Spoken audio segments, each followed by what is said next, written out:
Hello, नमस्कार, जय हिंद दोस्तों। स्वागत है आपका यूनिक स्टडी अड्डा पर। तो 30 सितंबर के डेली करंट अफेयर में आप सभी लोगों का स्वागत है।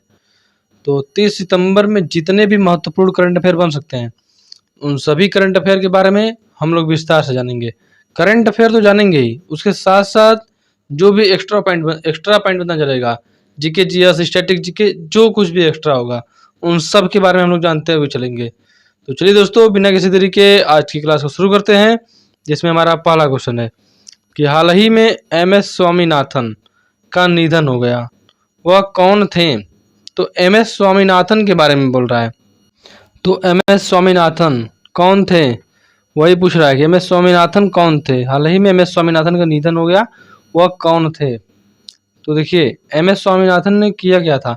भारत में हरित क्रांति की जनक माने जाते हैं। हरित क्रांति, हरित क्रांति से क्या तात्पर्य है? हरित क्रांति यानी कि खाद्यान्न, गेहूं, चावल, इन सभी चीज़ों के उत्पादन में इन्होंने वैज्ञानिक उपकरणों, खाद, उर्वरक, इन सभी के उपयोग से इनके उत्पादन में वृद्धि किया। इसलिए इन्हें हरित क्रांति का जनक माना जाता है भारत में। विश्व में यदि पूछे हरित क्रांति का जनक, तो नॉर्मन बोरलॉग हरित क्रांति के जनक माने जाते हैं विश्व में। कहाँ के थे? तो यूएस से, यानी यूनाइटेड स्टेट ऑफ अमेरिका के वैज्ञानिक थे नॉर्मन बोरलॉग। तो एम.एस. स्वामीनाथन का निधन हो गया, वह कौन थे? तो हमारे सवाल का करेक्ट आंसर हो जाएगा option number C. Option number C हमारे सवाल का एकदम करेक्ट आंसर हो जाएगा। वैज्ञानिक थे। एम.एस. स्वामीनाथन एक वैज्ञानिक थे जिन्होंने भारत में 1966 में 1966 में हरित क्रांति की शुरुआत की। इस हरित क्रांति के अंतर्गत भारत में चावल और गेहूं का उत्पादन सर्वाधिक मात्रा में हुआ। तो सवाल का आंसर हो जाएगा वैज्ञानिक थे एम.एस. स्वामीनाथन। इनके बात करें तो इनका जन्म हुआ था 1925 में। मृत्यु कब हुआ? 2023। एम.एस. स्वामीनाथन। नेक्स्ट क्वेश्चन देख लेते हैं। अगला क्वेश्चन हमारा है कि हाल ही में किस राज्य ने 100% ODF प्लस कवरेज हासिल किया है? 100% ODF प्लस। ODF प्लस मतलब समझ रहे हैं? मतलब जो खुले में शौच के लिए जाते हैं, उसके कहते हैं ODF प्लस। मतलब कि जो खुले में शौच नहीं जाते हैं, जिस राज्य में खुले में शौच नहीं जाते हैं, तो उन्हें ODF प्लस की श्रेणी में शामिल किया जाता है। तो किस राज्य ने 100+ ODF प्लस कवरेज हासिल किया है? तो ऑप्शन ए में है मध्य प्रदेश, बी में उत्तर प्रदेश, सी में राजस्थान, डी में असम। तो देखिए, 100+ ODF प्लस, सवाल का हमारा correct answer option number B, Uttar Pradesh हो जाएगा। उत्तर प्रदेश हमारे सवाल का एकदम करेक्ट आंसर हो जाएगा।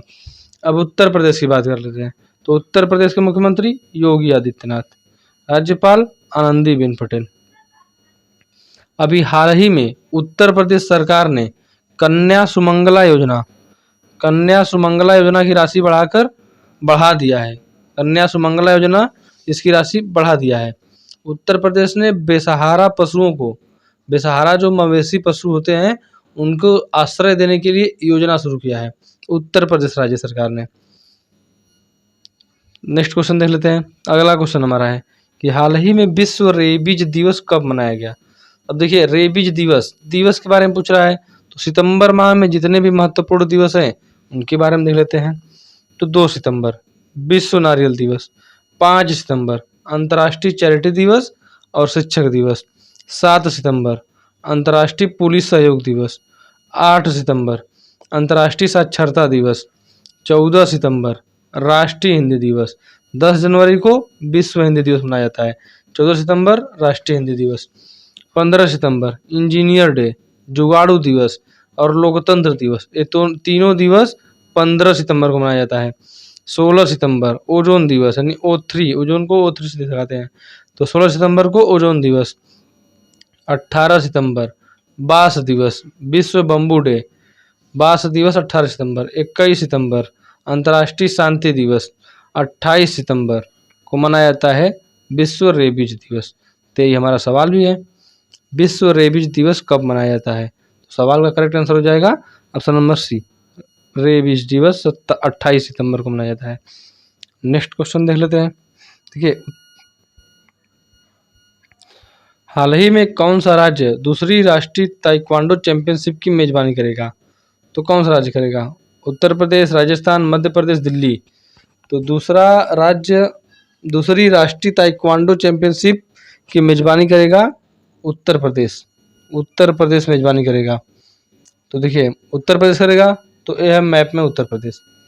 उत्तर प्रदेश के मुख्यमंत्री योगी आदित्यनाथ, राज्यपाल आनंदीबेन पटेल। उत्तर प्रदेश की सीमा सबसे ज़्यादा राज्यों से लगती है, 8 राज्यों से लगती है, 1 केंद्र शासित प्रदेश और 1 देश से लगती है उत्तर प्रदेश की सीमा।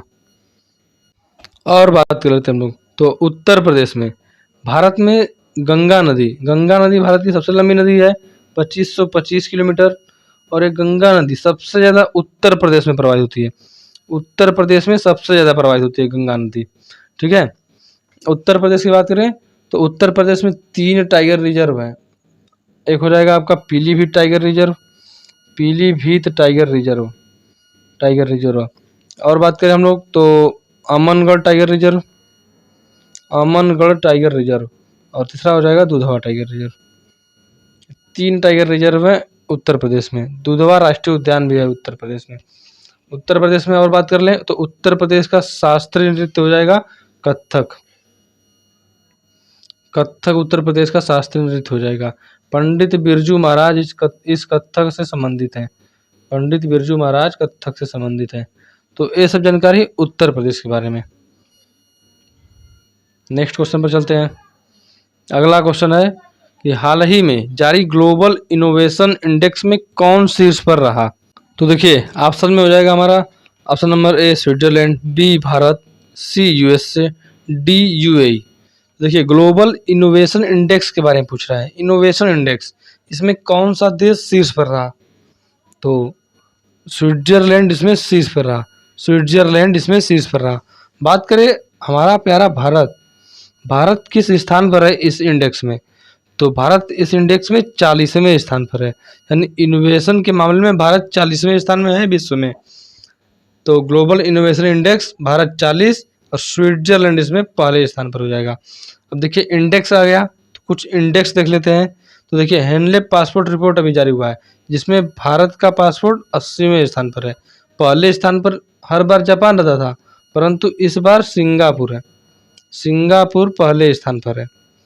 और बात करें हम लोग यदि तो जेंडर गैप इंडेक्स 2023, आपको केवल भारत का रैंक और पहला स्थान पर कौन है उसको ध्यान रखना होता है। तो जेंडर गैप इंडेक्स 2023 में भारत 127वें स्थान पर है। और बात करें हम लोग तो हैप्पीनेस इंडेक्स में भारत 126वें स्थान पर है। 126वें स्थान पर है। और बात करें हम लोग तो बौद्धिक संपदा इंडेक्स में भारत 42वें स्थान पर है। शांति सूचकांक यानी पीस इंडेक्स में भारत 126वें स्थान पर है। तो ये सब है इंडेक्स। यदि आपने इंडेक्स का क्लास नहीं देखा है तो हमने द 10 मिनट शो में जितने भी महत्वपूर्ण इंडेक्स हो सकते थे, जैसे भ्रष्टाचार सूचकांक, democracy report, happiness index, world air quality index, fire power index, peace index, gender gap index, इन सभी इंडेक्स के बारे में इस द 10 मिनट शो की क्लास में हम लोगों ने मात्र 10 मिनट में सारे इंडेक्स के बारे में जानना है। उसमें भारत का स्थान कौन सा है और पहले स्थान पर कौन है और उसके जारीकर्ता कौन है, यही तो आपके लिए इंपॉर्टेंट होगा। पहला स्थान भारत और जारीकर्ता यही पूछता है। तो इंडेक्स की क्लास आप लोग जाकर देख लीजिए, यूनिक स्टडी अड्डा के यूट्यूब चैनल पर है। नेक्स्ट क्वेश्चन देख लेते हैं। अगला क्वेश्चन है कि हाल ही में किस राज्य की विधानसभा ने भूमि अधिग्रहण विधेयक पारित किया है? तो भूमि अधिग्रहण विधेयक पारित किया है। ए में है उत्तर प्रदेश, बी में राजस्थान, सी में मध्य प्रदेश, डी में उड़ीसा। तो भूमि अधिग्रहण विधेयक, सवाल का हमारे आंसर हो जाएगा उड़ीसा। अब उड़ीसा ने जारी किया है। उड़ीसा के मुख्यमंत्री नवीन पटनायक यहाँ के मुख्यमंत्री हो जाएंगे। नवीन पटनायक। यहाँ के राज्यपाल गणेशी लाल यहाँ के राज्यपाल हो जाएंगे। आपको बता दें कि अभी उड़ीसा ने उड़ीसा के जो झुग्गियों में रहने वाले लोग हैं, उनके भूमि का अधिकार प्रमाण पत्र दिया है। और उड़ीसा ने झुग्गीवासियों के भूमि का अधिकार प्रमाण पत्र भी दिया है और भूमि अधिग्रहण विधेयक पारित भी किया है अभी हाल ही में। उड़ीसा राज्य ने अभी मेधावी छात्रों के प्रोत्साहन के लिए योजना शुरू किया है। उड़ीसा राज्य ने मेधावी छात्रों के प्रोत्साहन के लिए योजना शुरू किया है। और उड़ीसा में क्या हुआ है अभी हाल ही में, तो उड़ीसा में रायगढ़ा साल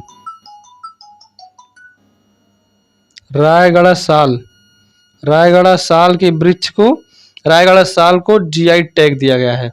तो अब उड़ीसा के बारे में, तो ये है मैप में उड़ीसा। उड़ीसा की राजधानी भुवनेश्वर। उड़ीसा के मुख्यमंत्री नवीन पटनायक, राज्यपाल गणेशी लाल। उड़ीसा में चिल्का झील पाया जाता है। चिल्का झील जो भारत का सबसे बड़ा खारे पानी का झील है, चिल्का झील इस उड़ीसा में पाया जाता है। उड़ीसा में एक द्वीप है व्हीलर द्वीप। व्हीलर द्वीप का नाम बदलकर एपीजे अब्दुल कलाम द्वीप रख दिया गया है, व्हीलर द्वीप का। और उड़ीसा में बात करें तो सिमलीपाल राष्ट्रीय उद्यान, नंदनकानन राष्ट्रीय उद्यान, नंदनकानन। और उसके बाद आ जाता है भीतरकनिका राष्ट्रीय उद्यान, भीतरकनिका राष्ट्रीय उद्यान। ये तीनों राष्ट्रीय उद्यान उड़ीसा राज्य में पाया जाता है। और बात करें हम लोग उड़ीसा की यदि, तो उड़ीसा में कोणार्क का सूर्य मंदिर है। कोणार्क का सूर्य मंदिर है उड़ीसा में, ठीक है, कोणार्क का सूर्य मंदिर। और उड़ीसा में बात करें तो उड़ीसा में राष्ट्रीय चावल अनुसंधान संस्थान उड़ीसा के कटक में है। राष्ट्रीय चावल अनुसंधान संस्थान उड़ीसा के कटक में है। उड़ीसा में प्रवाहित होती है महानदी, महानदी उड़ीसा में प्रवाहित होती है। इस पर है हीराकुंड बांध। हीराकुंड बांध भारत का सबसे लंबा बांध है। सबसे बड़ा बांध हो जाएगा भाखड़ा नांगल बांध, लंबा बांध हीराकुंड बांध। नेक्स्ट क्वेश्चन देख लेते हैं। अगला क्वेश्चन है कि हाल ही में किसे media research users council India ने अध्यक्ष चुना? तो नरेंद्र मोदी, विराट कोहली, शैलेश गुप्ता, अतुल भार्गव। तो media research user council India ने अध्यक्ष चुना है। तो सवाल का हमारा correct answer option number C, Shailesh Gupta हो जाएगा। शैलेश गुप्ता हमारे सवाल का एकदम करेक्ट आंसर है। नेक्स्ट क्वेश्चन देख लेते हैं। अगला क्वेश्चन है हाल ही में किस देश ने नूर 3 उपग्रह कक्षा में प्रक्षेपित किया है? तो नूर 3 ऑप्शन ए में है अफगानिस्तान, बी में पाकिस्तान, सी में ईरान, डी में यूएई। तो सवाल का हमारा करेक्ट आंसर नूर 3 उपग्रह अभी ईरान ने लॉन्च किया है, प्रक्षेपित किया है ईरान ने। अभी ईरान ने कुछ दिन पहले नूर 2 उपग्रह को भी लॉन्च किया था, नूर 2 को भी लॉन्च किया था, सफलतापूर्वक प्रक्षेपित किया था। अभी ईरान ने नई पीढ़ी की बैलिस्टिक मिसाइल खैबर को भी प्रक्षेपित किया था। ईरान ने इस खैबर को भी प्रक्षेपित किया था सफलतापूर्वक। और बात करें हम लोग ईरान की, तो ईरान की राजधानी तेहरान, ईरान की मुद्रा टोमान, पहले रियाल था, इसका नाम बदलकर टोमान कर दिया गया। तो टोमान वहाँ की मुद्रा हो जाएगी।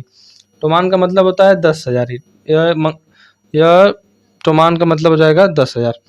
ईरान के प्रेसिडेंट की बात करें तो इब्राहिम रईसी वर्तमान में ईरान के प्रेसिडेंट है। नेक्स्ट क्वेश्चन चलते हैं। हाल ही में किस राज्य को दूसरा बाघ अभ्यारण्य कैमूर जिले में मिला है? तो कैमूर जिला कहाँ है? अपने बिहार। कैमूर जिला कहाँ है? बिहार में। तो ऑप्शन नंबर बी, बिहार में दूसरा बाघ अभ्यारण्य कैमूर जिले में मिला है।